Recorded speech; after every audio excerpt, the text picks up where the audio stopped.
Yo, it's your boy. I'm showing about their video. Today's video, we are going to be talking about 10 NFL players who are destined to have a breakout season in the 2025-2026 NFL season. Now, these are players that aren't really bad, but just they're going to take a whole nother step coming into this year. Kind of similar like Saquon Barkley. Saquon Barkley, always been a superstar, but he put on offensive player of the year, almost MVP kind of season. Now, I'm not saying they're going to be as good as Saquon, but I'm just going to say similar, and we're going to see a massive step from these guys. And obviously, most of them are going to be younger. Coming at number one, we got Marvin Harrison Jr. Now, he was highly talented in a college receiver. He had a decent rookie year. It wasn't bad. 885 receiving yards off of 62 receptions and 8 receiving touchdowns. But I feel like he will get more involved with the game plan and develop a better chemistry with Kyler Murray this season. And I don't know if you guys are seeing the offseason videos or pictures, but he has added a lot of muscle. This guy is a very physical receiver. He's also good at route running. There's a reason why he was drafted so early. He really quite hasn't proved it. I mean, he did have a few good games, but he hasn't proved being a 4th overall selection quite yet. But I feel like this year, after it's said and done, he'll do pretty good. Number 2, we got Drake May. He will have another year to develop, and he showed flashes of being a dual threat last year, as he had over 600 rushing yards. He could be a better passer, though. He did only have 15 passing touchdowns with 10 interceptions, so he could be a little bit better passer. But I mean, he's a rookie. We're not going to harp on him too much. So Drake May, definitely. And I feel like he's going to develop a lot better. And also, the Patriots added a lot of offensive additions, like Will Campbell, Travion Hendrickson, Stephon Diggs, Kyle Williams, and Jared Wilson. Jared Wilson was a pretty big steal in the later rounds, the center out of Georgia. Number 3, it's also rookie quarterback last year. It's going to be Caleb Williams. The Bears improved their offensive a lot. So we talked about the Patriots improving their offense. The Bears improved their offense even more. They added Drew Dahlman, Joe Thunley, Jonah Jackson, Colston Loveland, Luther Burden II as well. But Caleb Williams even had a better rookie year than Drake May, as he wasn't quite as flashy of a runner as Drake May was. He still only had 6 interceptions, only turned over the ball 6 times. He had 20 passing touchdowns and 3,541 passing yards for Caleb Williams. Definitely not bad at all. Now, number 4, I got Najee Harris. I know it's weird to say a 27-year-old running back with 4 years in the league will break out, considering he's already had a few years that were pretty good. But I'm talking about a whole different kind of breakout.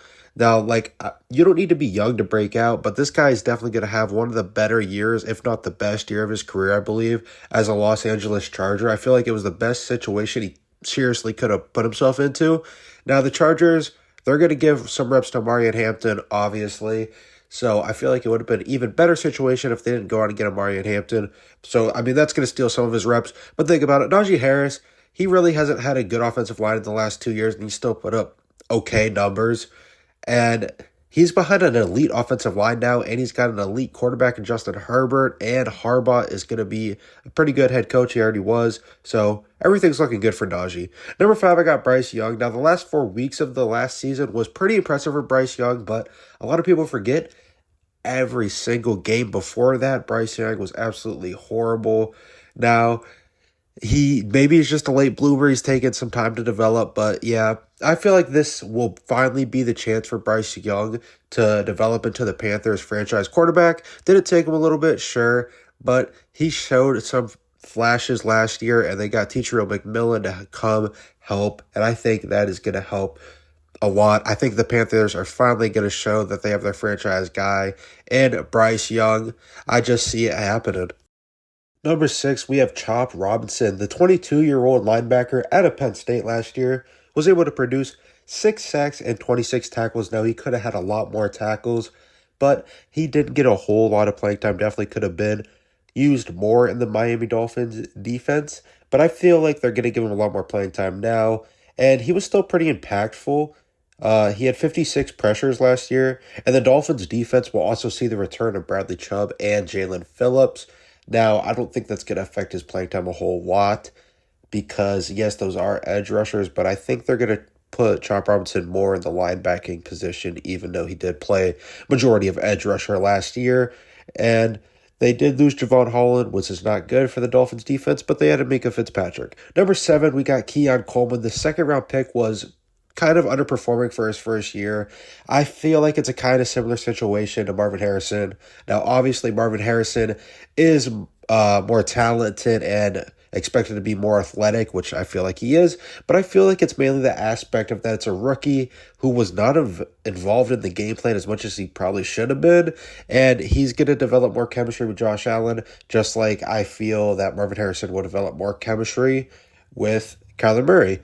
I just think that's going to happen. You know, those kind of chemistries and game plan situations, they take time, weeks, sometimes even years to develop. So some players it takes longer than others.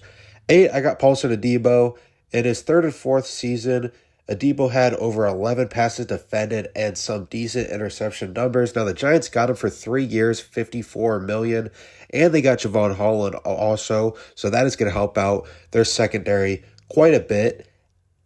So, and the front 7 of the Giants is also going to be pretty unstoppable. I mean, Abdul Carter, Dexter Lawrence, and Brian Burns. So, I feel like with that front 7, it's going to make the cornerbacks and safeties job a lot easier than what they'll typically do. So, I feel like Paulson Adebo is actually going to have a really good year. I've always thought he was underrated, even with the Saints. Pretty good, solid quarterback too. He is probably going to be playing majority of the quarterback 1 role in New York, but like I said, Javon Holland and the front 7 is going to help him a lot. Now, number 9, I got Tank Bigsby. He's only 23 years old, and last year he had 168 carries, 766 yards, and 7 touchdowns. I know it's not eye-popping numbers, could have more yards, but keep in mind, he was splitting time with Travis Etienne, and I just think he's going to start getting more and more reps if Etienne keeps underperforming, and Etienne really could be doing a lot better so far in his career, and he just really hasn't been there. And Tank Bigsby, a lot of people don't think that he has really passing upside, or at least they thought Travis Etienne would be better at that. But honestly, they're trusting Tank Bigsby as much as they do Etienne. I think Bigsby was about on the field as much as Etienne. And I'll keep in mind, Etienne, I know he's had injury or 2 in his career, so maybe it's some of that adding into the factor, but I don't know. I like Tank Bigsby. I think he's really good.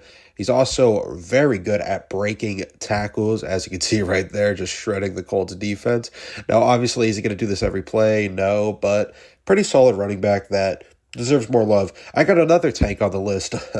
Number 10 is Tank Dell, the 25-year-old receiver on the Texans. Now, this guy, he's already kind of broken out. He's shown he can be really good. Like I said, it's kind of like similar to the Najee Harris. I just think this year will be really good. It could be a deadly duo with CJ Stroud. So Tank Dell had 667 yards last year and 3 touchdowns off of 51 receptions.